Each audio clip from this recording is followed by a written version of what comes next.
pueblo se los bendiga. Somos GC Internacional y estamos una vez más con ustedes. Hoy vamos a trabajar un tema muy interesante y es el tema que toda esta semana ha estado moviendo a todo el pueblo, digamos, cristiano. Incluso los que no son cristianos, pero que viven en países cristianos y que gozan de estos días de descanso y que todo es básicamente con esta creencia de la Semana Santa, Semana Mayor, Días Santos, etcétera, ¿correcto? Y con base en esa creencia se ha dicho que Jesucristo es crucificado el viernes, ¿correcto?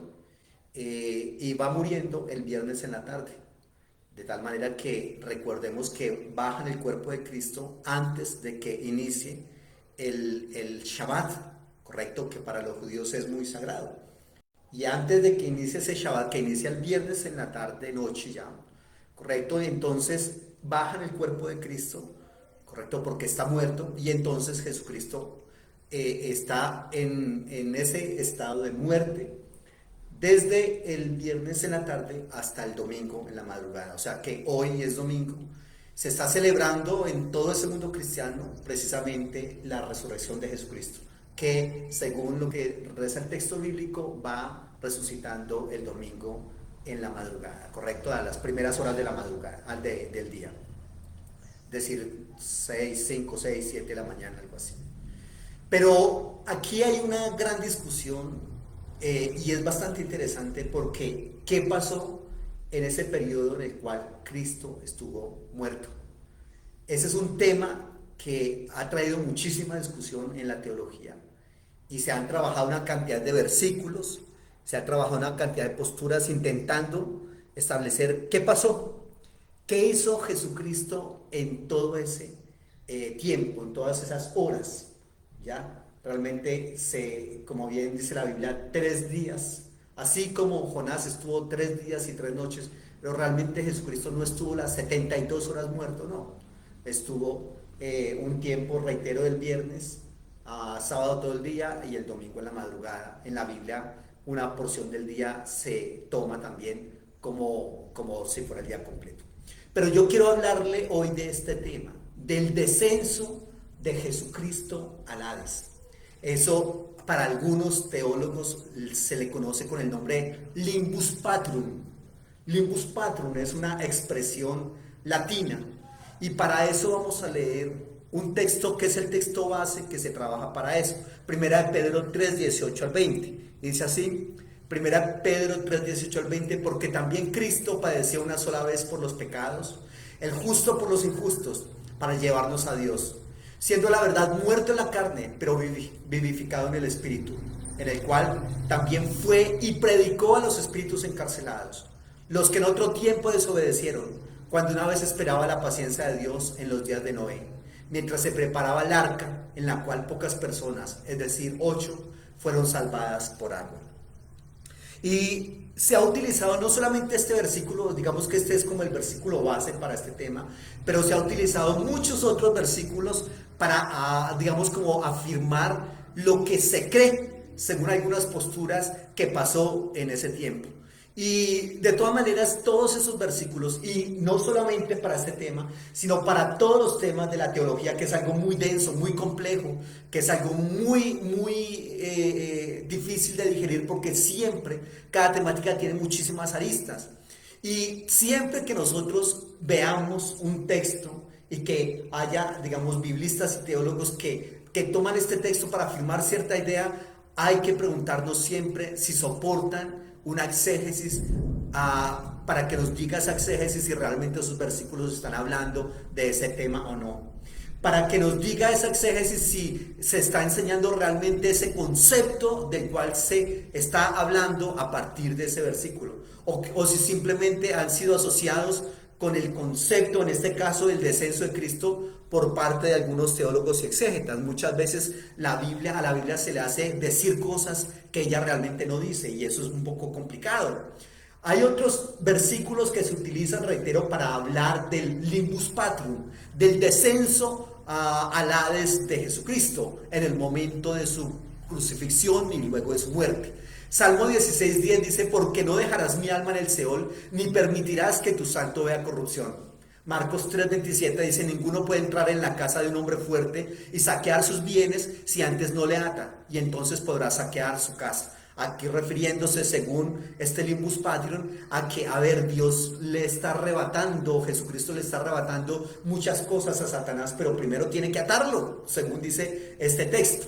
Mateo 12:40, porque como estuvo Jonás en el vientre del gran pez 3 días y 3 noches, así estará el Hijo del Hombre en el corazón de la tierra 3 días y 3 noches. Mateo 16:18 dice, y yo también te digo que tú eres Pedro, y sobre esta roca edificaré mi iglesia, y las puertas del Hades no prevalecerán contra ella. Mateo 27:52 y 53 dice, y se abrieron los sepulcros, y muchos cuerpos de santos que habían dormido se levantaron y salieron de los sepulcros. Después de la resurrección de él, vinieron a la santa ciudad y aparecieron a muchos. Romanos 10, 6 y 7. Estoy leyendo varios versículos que se utilizan para hablar del Limbus Patrum, del descenso de Jesucristo al Hades, según el primer texto que leímos. Romanos 10, 6 al 7 dice, pero la justicia que es por fe dice así, no digas en tu corazón quién subirá al cielo, esto es para traer abajo a Cristo, o quién descenderá al abismo, esto es para hacer subir a Cristo entre los muertos. Efesios 4, 18 4 o del 8 al 10 dice, por lo cual dice, subiendo al alto, llevó cautiva la cautividad y dio dones a los hombres. Y eso de que subió, ¿qué es? Sino que también había descendido primero a las partes más bajas de la tierra. El que descendió es el mismo que también subió por encima de todos los cielos para llenarlo todo. Colosenses 2:15 dice, y despojando a los principados y a las potestades, los exhibió en público, triunfando sobre ellos en la cruz. Filipenses 2:10 dice, para que en el nombre de Jesús se doble toda rodilla de los que están en los cielos y en la tierra, y debajo de la tierra, y toda lengua confiese que Jesucristo es el Señor, para gloria de Dios Padre. Así es de que esos son los versículos que se utilizan para tratar de explicar qué hizo Jesucristo en ese tiempo en que estuvo muerto, correcto, desde la perspectiva que nosotros trabajamos de la muerte.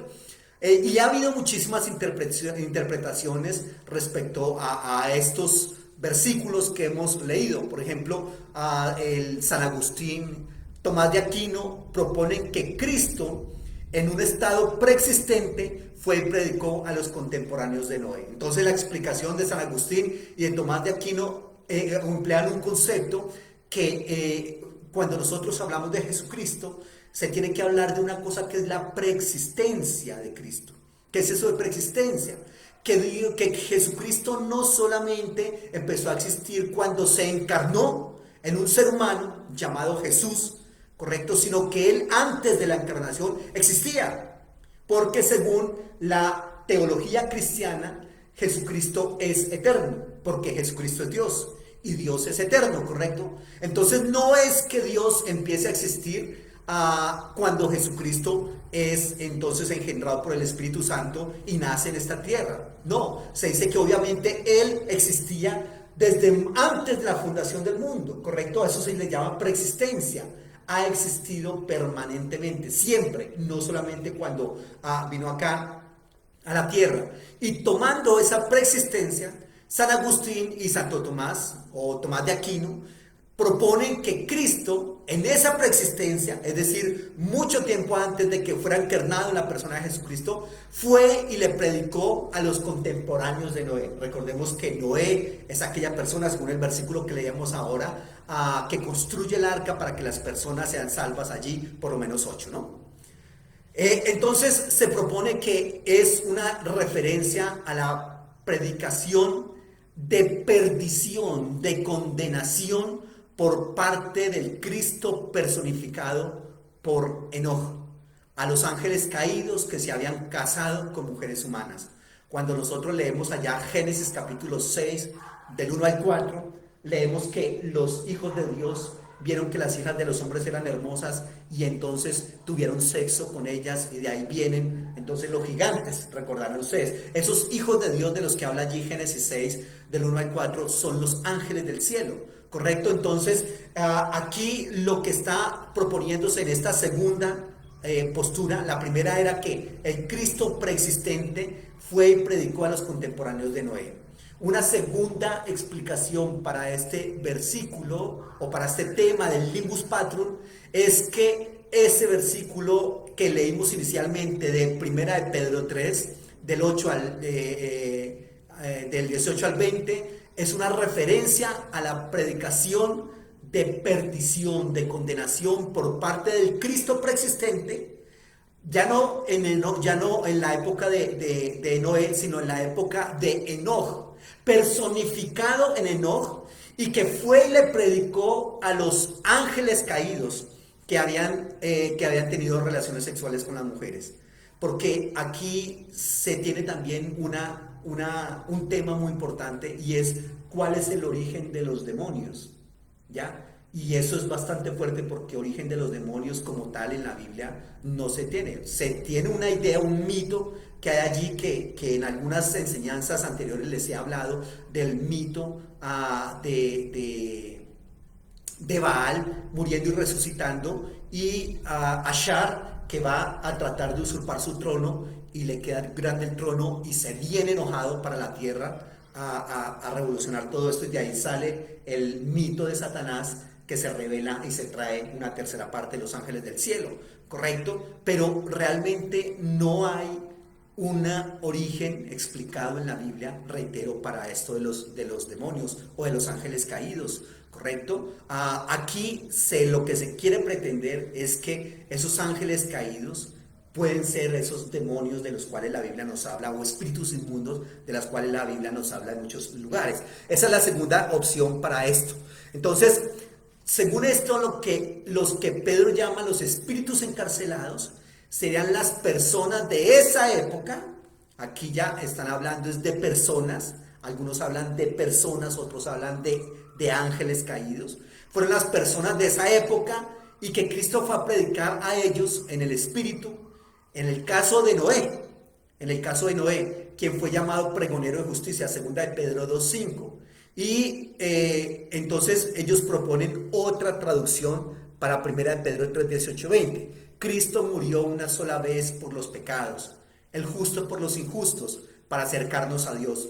Fue muerto en la carne, pero vivificado en el espíritu, en que en el espíritu él fue a predicar en los días de Noé, mientras la paciencia de Dios esperaba, y mientras se construía el arca, a los espíritus encarcelados, los que ahora están encarcelados, a los que en aquella época eran desobedientes. Entonces, vamos hablando aquí de dos posturas hasta ahora para tratar de explicar este concepto de el limbus patrum, el descenso de Jesucristo. Primero, el que propone Agustín con Tomás de Aquino, que Cristo en su estado preexistente fue y predicó a los contemporáneos de Noé, y que a esos contemporáneos de Noé les llama, Pedro les va a llamar los espíritus encarcelados, que serían las personas de esa época de Noé, ¿correcto? Y que por eso a Noé se le conoce con el nombre de pregonero de justicia.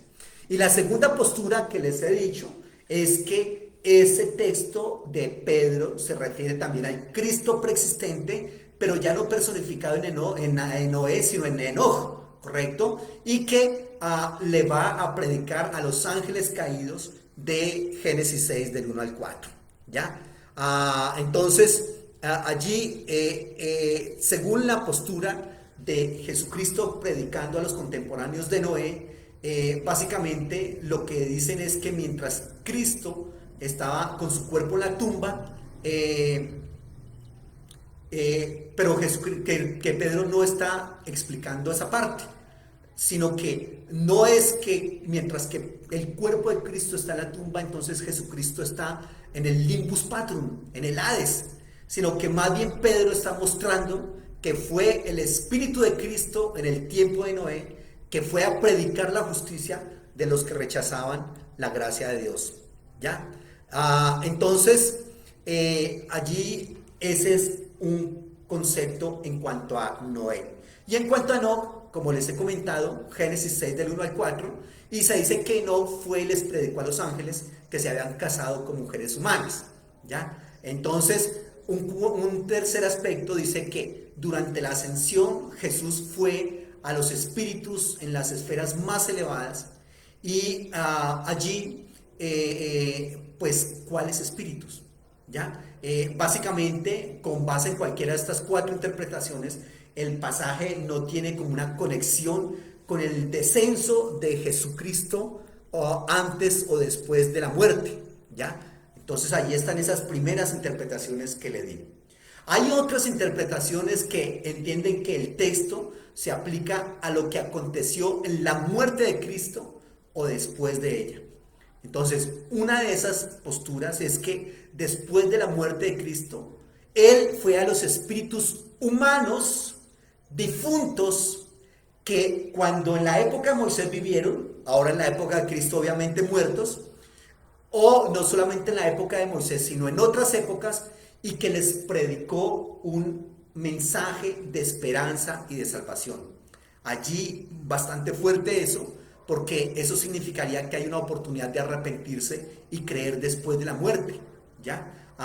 Y, por ejemplo, Orígenes, hablando de este tema, asoció ese texto con una cosa que se llama el universalismo escatológico. Universalismo escatológico lo que indica es que de todas maneras y al final del tiempo todos los seres humanos que han habido en el mundo van a ser salvos, ¿correcto? Absolutamente todos. Sino que va a haber un tiempo de castigo previo, que ese castigo va a ser como una purificación para los seres humanos, pero reitero que después todos van a ser salvos. Eso se llama un universalismo escatológico. Ese universalismo escatológico necesita de un lugar donde la gente se purifica antes de pasar al cielo. Por eso se habla del limbus patrum. Limbo, recordemos lo que es el famoso limbo, que de todas maneras también se habla mucho del famoso concepto del purgatorio, que es lo que trabajan nuestros hermanos católicos, ¿ya? Ojo, entonces esta es otra opción. ¿Cuál es esa otra opción? Que Cristo, luego de su muerte, fue y le predicó a los espíritus humanos, no a demonios, no a espíritus inmundos, espíritus humanos, que en la época de Noé estaban vivos, pero que obviamente ya en la época de Jesucristo estaban muertos, y que les fue a hablar de un mensaje de esperanza y de salvación, ¿ya? Reitero, aquí lo que, si nosotros vamos a creer en esa postura, tenemos entonces que creer en el purgatorio, ¿correcto? Muy bien. Otra postura dice que Cristo fue al mundo de los muertos para predicarle a los espíritus que habían sido desobedientes, pero que se habían convertido antes de su predicación. Esa es otra postura.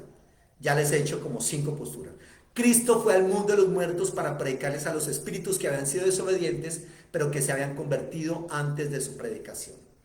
¿Ya? Entonces hubo unos espíritus que fueron desobedientes, pero que luego dijeron, oiga, la vida que estoy llevando está como equivocada, ¿correcto? Y entonces dijeron, no, tengo que arrepentirme, y entonces se arrepienten, y como que Jesucristo va a predicarles a ellos, ¿ya? De que sí, que el arrepentimiento que ellos hicieron estuvo bien, y que por haberse arrepentido entonces hay una oportunidad de salvación, etcétera.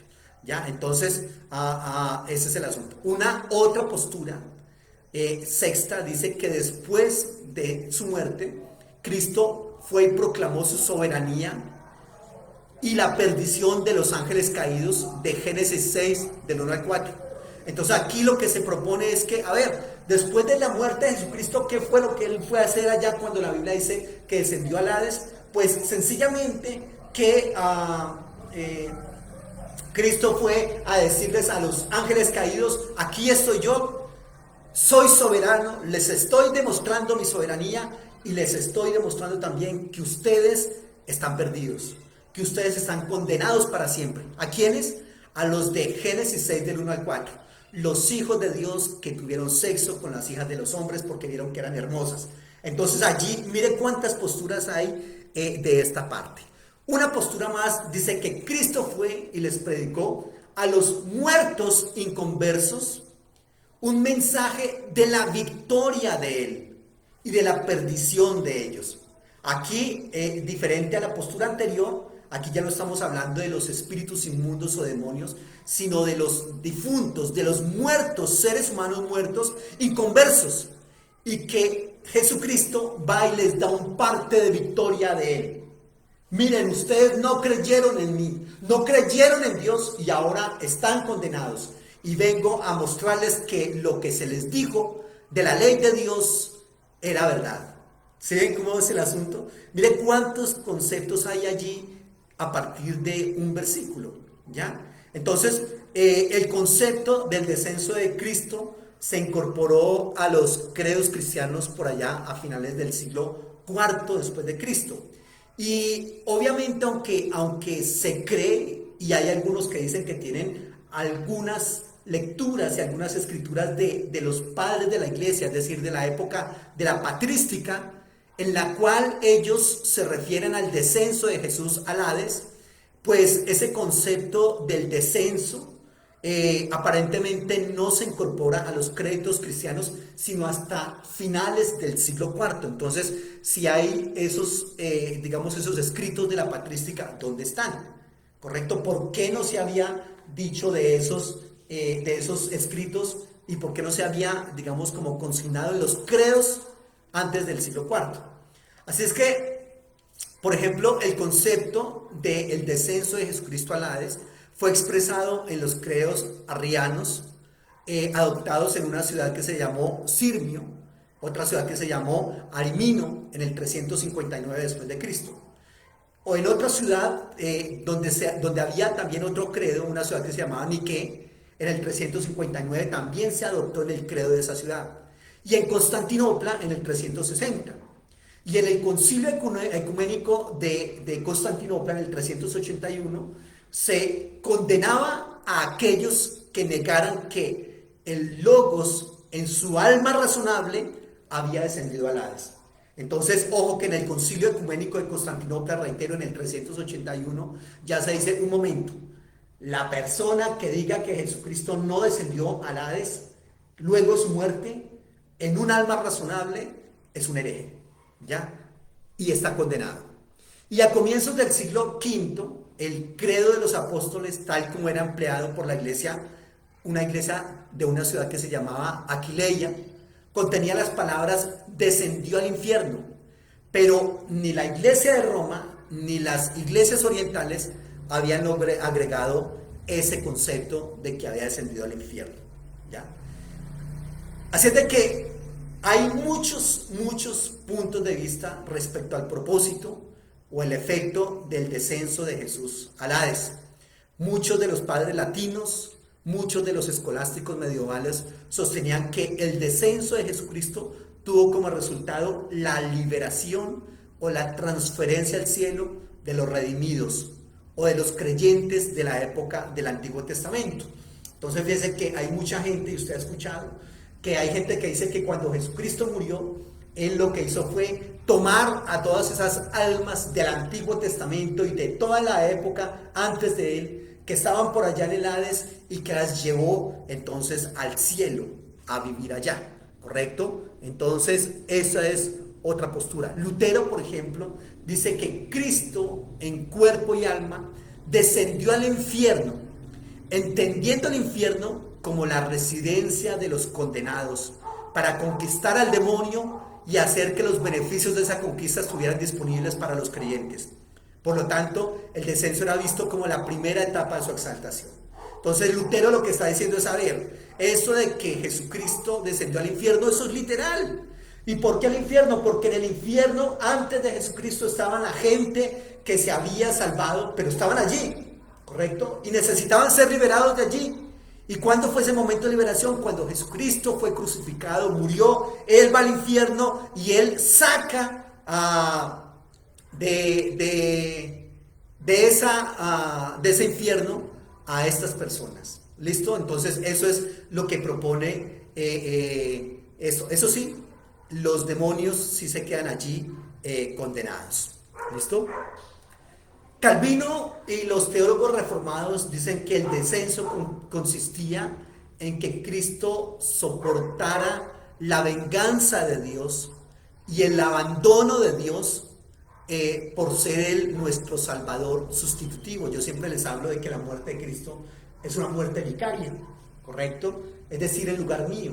Y como yo soy un pecador, Y como nosotros los seres humanos pecamos todo el tiempo, aunque la Biblia dice que Jesucristo era sin pecado, pero nosotros pecadores, entonces Él, al cargar el pecado a nosotros, al hacerse responsable de nuestros pecados, obviamente el Padre no puede mirarlo, lo desecha, lo aborrece, correcto, por el pecado que tiene del mundo concentrado en Él. Y entonces Calvino dice, ese descenso de Jesucristo al Hades no es nada más y nada menos que la venganza, el repudio del Padre para con Jesucristo por los pecados que le está cargando en ese momento. Bueno, allí básicamente Calvino, en ese libro que se llama Las Instituciones, que es una de las obras de Calvino, en el libro segundo, toma una posición muy fuerte en contra de esta doctrina de la cual estoy hablando hoy, que se llama Limbus Patrum. Y dice, no comprendo pues cómo posteriormente se llegó a pensar en la existencia de un cierto lugar subterráneo al cual llamaron limbo. Sin embargo, esta fábula, por más que haya contado con el apoyo de grandes autores, y aún hoy en día, dice Calvino, muchos la tengan por verdad, no pasa de ser una fábula, porque es cosa pueril querer encerrar en una cárcel las almas de los difuntos.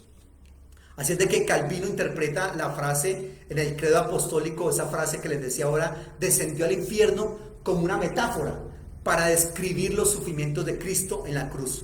Los escritores de la confesión de fe de Westminster, eso es una confesión de fe que existe de las iglesias calvinistas, la verdad es que se separaron un poco de Calvino en ese punto, y dice, la humillación de Cristo después de su muerte consiste en que fue sepultado y continuó en el estado de muerte y bajo el poder de la muerte hasta el tercer día, que han sido también expresados por la palabra descendió al infierno.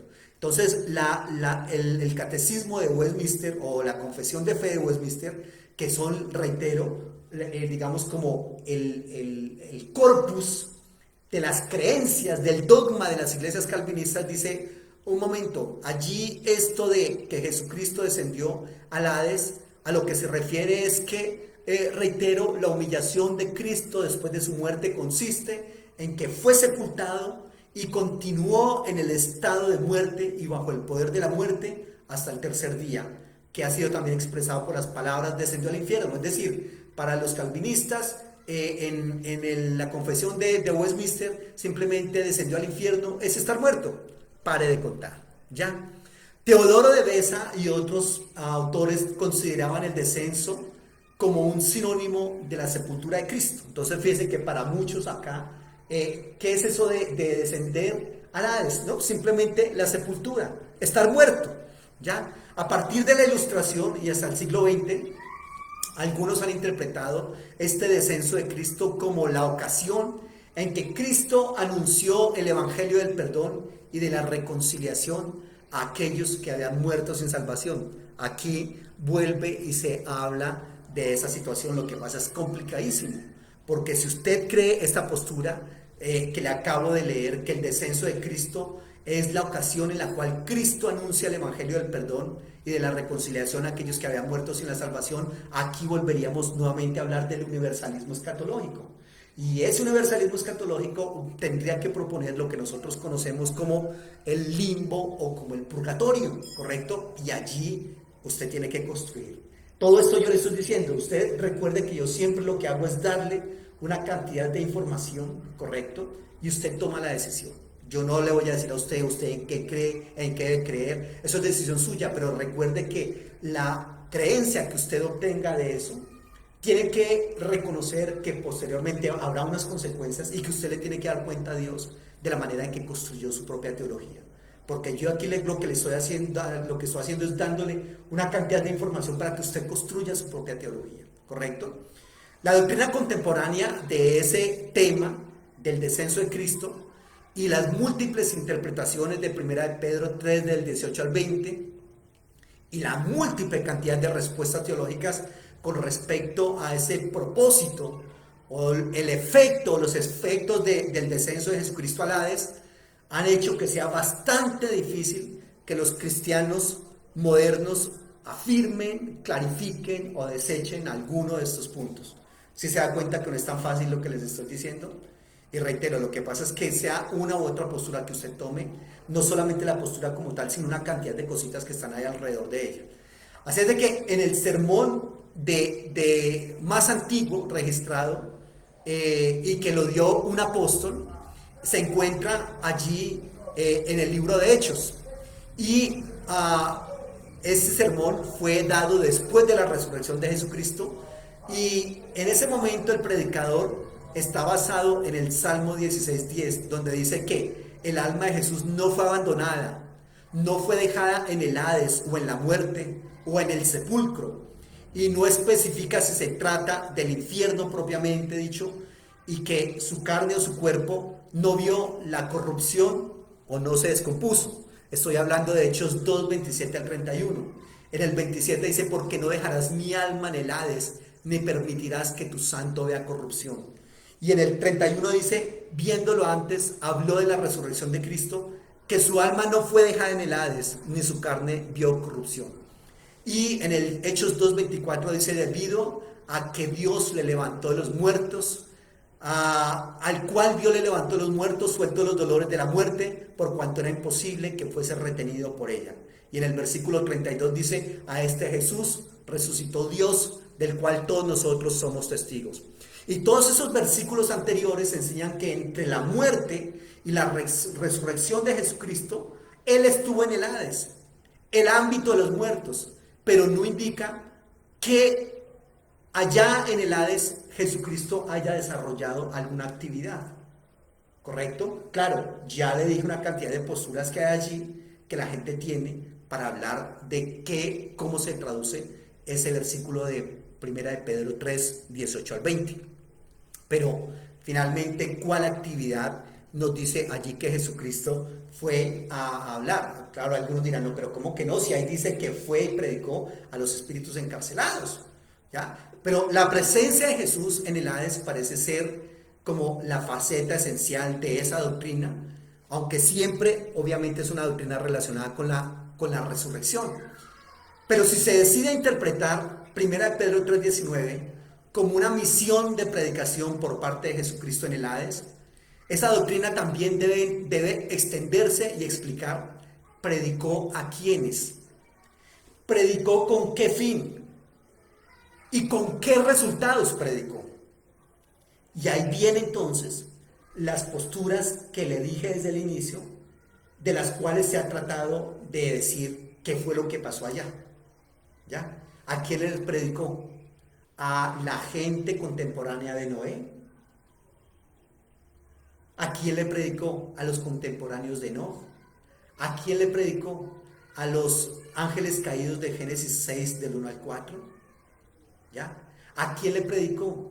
A todos los espíritus de la gente que se había salvado de Jesucristo hacia atrás, pero que estaban en el infierno, y que Él fue, les predicó y los llevó al cielo.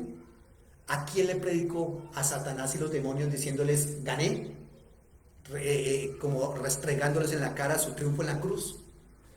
Complicado el asunto, ¿ya? Ahora, por otro lado, permítame decirles algo acerca del Hades, porque aquí estamos hablando del Hades, pero ¿qué es el Hades? El Hades es la transliteración de una palabra griega, Aides, y que significa lo que no se ve. Hades en el Nuevo Testamento identifica el mundo no visto. Nadie sabe lo que hay allá, ¿correcto? Nadie sabe qué está pasando allá, quiénes están allá. Es el mundo no visto, eso significa Hades, el mundo no visto, hacia donde van todas las almas humanas cuando mueran. Entonces se cree que el Hades es todas las almas humanas cuando mueren van allá, todas sin excepción, los condenados y los salvos, los justos, los pecadores, los buenos y los malos. El problema es que nuestras versiones trabajan la palabra Hades como Gehenna, ambas las traducen como infierno, ¿ya? Y aquí hay una gran problemática, porque, perdón, es que una cosa es el Hades y otra cosa es el Gehenna. El Gehenna es lo que se debería traducir como infierno, pero el Hades no, ¿ya? Y entonces, siguiendo estrictamente el uso del Nuevo Testamento, Hades significa el reino de los muertos. Reitero, tanto de los salvos como de los condenados. Y el Hades no solamente incluye eso, sino que incluiría también el paraíso, el lugar de los benditos, según Lucas 23, 43 y 2 Corintios 12, 2, 4, Apocalipsis 2, 7. Y también incluye el Gehenna, el lugar de los perdidos. O sea, todo eso está en un solo sitio. Y dice que Cristo descendió al Hades. El catecismo de Heidelberg sigue la opinión de Calvino.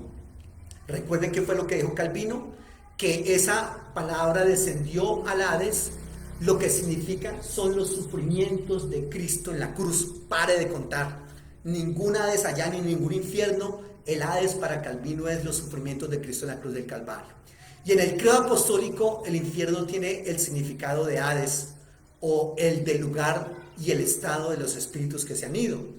Pero el catecismo de Heidelberg explica que descender es una figura también de los sufrimientos vicarios de Cristo en la cruz. O sea, que ese tema de que descendió al Hades, para muchas personas es básicamente, a ver, Jesucristo lo que hizo fue sufrir en la cruz, y eso es el descenso al Hades de él, todos los sufrimientos de él allí. Ahora, por otro lado, le he venido hablando también del purgatorio, pero ¿cómo es que surge ese tema allí? ¿Cuál es el origen de la idea del purgatorio? Entonces, desarrollándose ese concepto del Hades y de la noción patrística de lo que le he venido hablando, limbus patrum, la Iglesia Católica durante la Edad Media formuló la doctrina del purgatorio. Esa doctrina fue enunciada por allá en un concilio, el Concilio de Florencia en 1439, y también posteriormente por el Concilio de Trento en el 1545 al 1563. Y se afirma que tiene también unos versículos bíblicos y apócrifos para hablar de este concepto del purgatorio. Y ellos dicen, por ejemplo, en Macabeos 12:42, se trata de Judas Macabeo, que encontró en los cuerpos de algunos soldados judíos muertos objetos de idolatría que eran prohibidos por la ley. Y entonces se dice, aquí hay una enseñanza de una oración por los muertos, ¿ya? Entonces todos bendijeron el juicio justo del Señor, que había descubierto las cosas que estaban escondidas, y así, dedicándose a las oraciones, le rogaron que olvidara el pecado que había sido cometido. La Iglesia Católica sostiene que hay un ejemplo de la costumbre de orar por los muertos en textos como 2 Samuel 1:12, 2 Samuel 3 del 31 al 35, donde se hace ayuno después de la muerte de Saúl y después de la muerte de Abner. Entonces dice, perdón, ahí están orando por los muertos. A eso es porque hay un lugar que se llama purgatorio y están orando por el alma de ellos. Hay un libro que se llama el libro de Tobías, capítulo 4, versículo 18, dice, saquen vuestro pan y vuestro vino para el entierro de un hombre justo, pero no coman y no tomen con el malo. Y se cree que este dicho tiene algo que ver con el purgatorio, ¿ya? Y hay otro versículo, recordarán ustedes, que habla de que, ojo, si tienes un problema antes de que tu adversario te lleve ante el juez y el juez entregue al alguacil, etcétera, etcétera, arregla tu situación por el camino, antes de que llegues allá. Y ese arregla tu situación por el camino significaría para ellos el purgatorio. Pero la verdad es que las escrituras hacen una diferencia entre los salvos y los perdidos, y esa es una diferencia absoluta. El que genuinamente cree en Cristo no vendrá a condenación, dice Juan 5:24, no vendrá a condenación, mas ha pasado de muerte a vida. El que cree en el Hijo tiene vida eterna, pero el que rehúsa creer en el Hijo no verá la vida, sino que la ira de Dios está sobre él. Juan 3:36. Y dice, las almas de los creyentes son hechas después de la muerte perfectas en santidad y pasan inmediatamente a la gloria. Eso lo dice el catecismo de Westminster, que le había comentado anteriormente. Y sus cuerpos, estando todavía unidos a Cristo, reposan en sus tumbas hasta la resurrección. Así es de que, según esta postura, la postura del purgatorio es una doctrina necesaria para el universalismo escatológico. ¿Qué es lo que afirma el universalismo escatológico? Que tarde o temprano todos los seres humanos serán salvados. Todos. Los malos simplemente tendrán que pasar un tiempo en un purgatorio purgando precisamente esas penas y que luego irán al cielo. La forma más antigua de ese universalismo escatológico se originó en el siglo II y enseñaba que la salvación llegaría después de un periodo de castigo temporal. Y hay un nuevo universalismo que declara que todos los hombres están salvos ahora, aunque no todos estén conscientes de ellos. Por lo tanto, la obra del predicador, la obra del misionero, es decirles a las personas que ya son salvas. ¿Ya? Se ha hablado mucho de que Karl Barth proponía un universalismo escatológico, aunque él negaba esa parte, pero sí enseñaba claramente la elección universal de todos en Cristo, es decir, que Dios había elegido a todas las personas para salvación. Entonces, otros afirman, por ejemplo, que el amor radical de Dios persigue a los hombres hasta que todos estén salvos. Allí, entonces, ahí le dejo. No es un tema sencillo, es un tema bastante complejo. Por eso usted se da cuenta que muchas personas, cuando se le dice, bueno, cuando se les pregunta, bueno, y eso de que Jesucristo estuvo allí, ¿qué pasó? ¿Qué hizo Jesucristo? ¿Qué pasó en la crucifixión y muerte de Jesucristo y hasta el día en que resucitó? ¿Qué pasó en ese lapso de tiempo? Reitero, ¿cuáles son las posturas? Agustín y Tomás de Aquino proponen que Cristo en su estado preexistente fue y predicó a los contemporáneos de Noé, ¿correcto? Y que lo que Pedro llama allí los espíritus encarcelados serían las personas de esa época y que Cristo fue a predicar a ellos en el espíritu a través de Noé, y por eso Noé se llama pregonero de justicia. Una segunda postura dice que Cristo en su preexistencia, ya no personificado en Noé, sino en Enoch, fue y le predicó a los ángeles caídos que se habían casado o que habían tenido sexo con las mujeres humanas en el texto de Génesis 6 del 1 al 4. ¿Ya?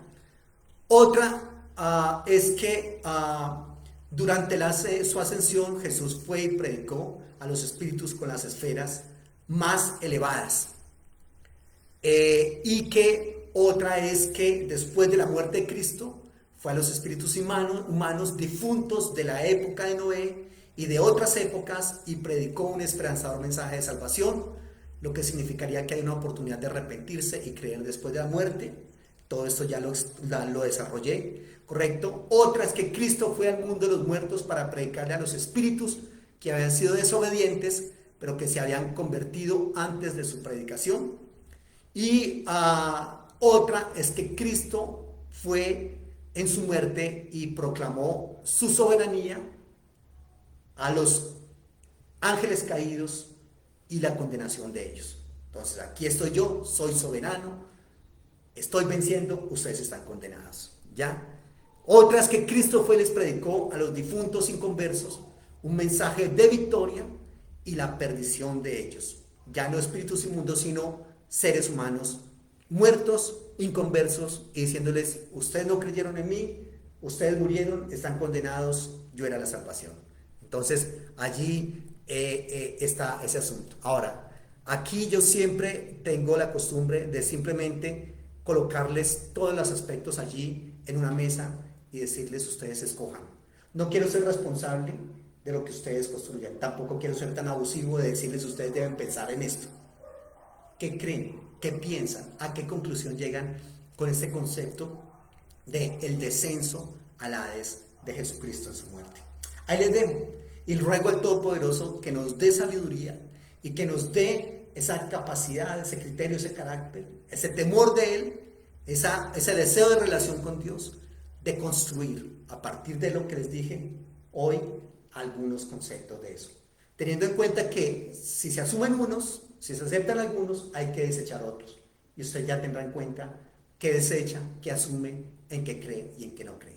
Dios les bendiga. Somos GC Internacional y esto es alguna de las clases que nosotros dictamos un poco más detenidamente en nuestra institución, nuestra Escuela de Teología GC Internacional. Estamos en contacto, un abrazo. El Señor les bendiga, que estén muy bien.